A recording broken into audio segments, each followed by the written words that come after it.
Pacalo Papito, and we will be talking about the 7 most overrated players of the NFL. We talked about the 7 most underrated players of the NFL as my first video 7 days back, and since then, my editing has gotten a lot better, so let's go check the video out. And boom. The first player we're going to be talking about is Tom Brady. My friend put him as trash, but I don't personally think he's trash. I don't think he's playing to the level we want him to be playing to, and we expect him to be playing to, even after all the signings that we've got for the Buccaneers. At one point, EA rated him a 95, but I don't care about Madden, so it doesn't really apply to me. But his numbers throwing the deep ball look terrible. He's throwing so many interceptions.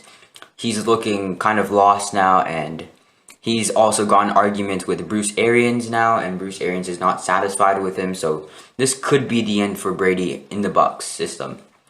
The next player we're going to be talking about is former Patriots Trey Flowers. The Lions overpaid massively when they signed him, signing him to a 5-year, $98 million contract in 2018. I mean, the Patriots system makes anyone look good. This is why Jimmy Garoppolo was sought after, Deion Branch was traded to the Seahawks, which was terrible, and Rob Gronkowski was signed immediately to the Buccaneers. I mean, Rob Gronkowski has the 3rd most receiving yards for a tight end, but he's not dominant where we want him to be at. Matt Patricia was hired again.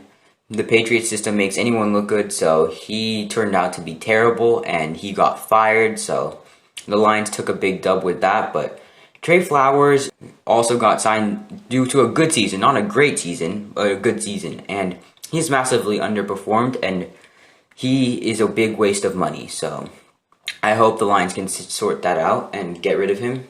But yeah.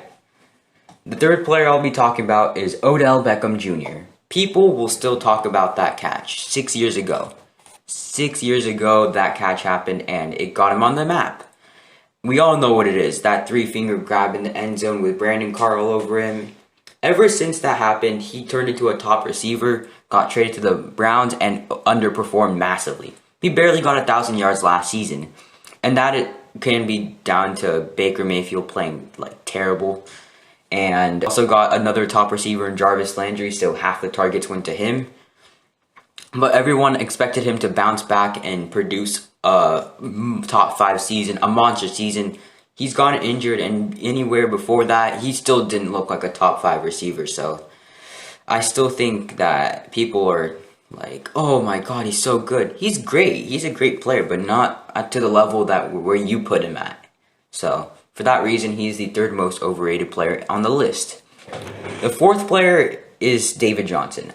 It's not anyone who particularly rates him so high. It's the organization that he got traded to that rates him too highly.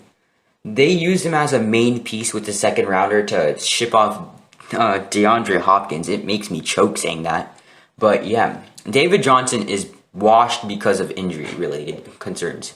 He's had so many injuries, and we're all thinking about that season in 2016 where he popped off his 2nd year in the league, and we hope that he can reach that form once again. And thank goodness if he does, he'll be on the Texans and not the Cardinals. But I don't see it happening, so for that reason, the Texans also kind of played themselves. So yeah, I think the Texans really overrate him to be their starting running back. So you really played yourself. 5th player I'm going to be talking about is going to be mean. I don't like saying this because he's a very inspirational player, and that is James Conner. James Conner is a good running back, but not a great one like people are saying. People really overvalue him last season and the year before that as like a top 10 or potential top 10 running back in the league. It's not true though. The Steelers are not really using him or relying on him too much this season. And last season, his stats don't look the greatest for like a very, very good running back. They look like a stats from a good running back, someone who can make impact, but not someone who take your team to the next level. James Conner, he's not a top 10 running back right now. And the reason the Steelers are doing so well is because of the passing game and the defense being top 2 in the league. So, second to last one. Niners fans, you better not say anything about this because this is true.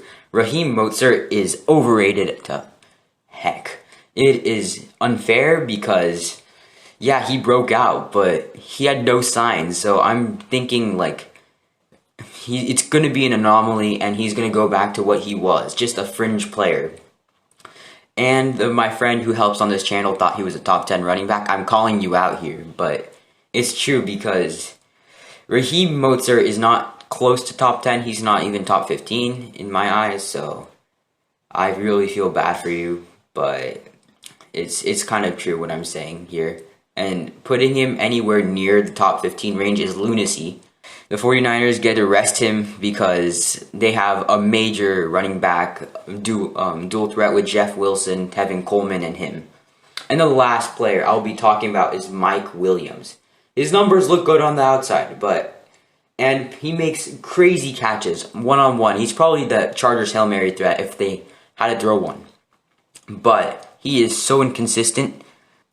There are games where he just pops off catches for 110 yards with 2 touchdowns and that kind of stuff. But there are so many games when he just is anonymous and he doesn't really contribute much to the team. So that kind of hurts the Chargers in a sense.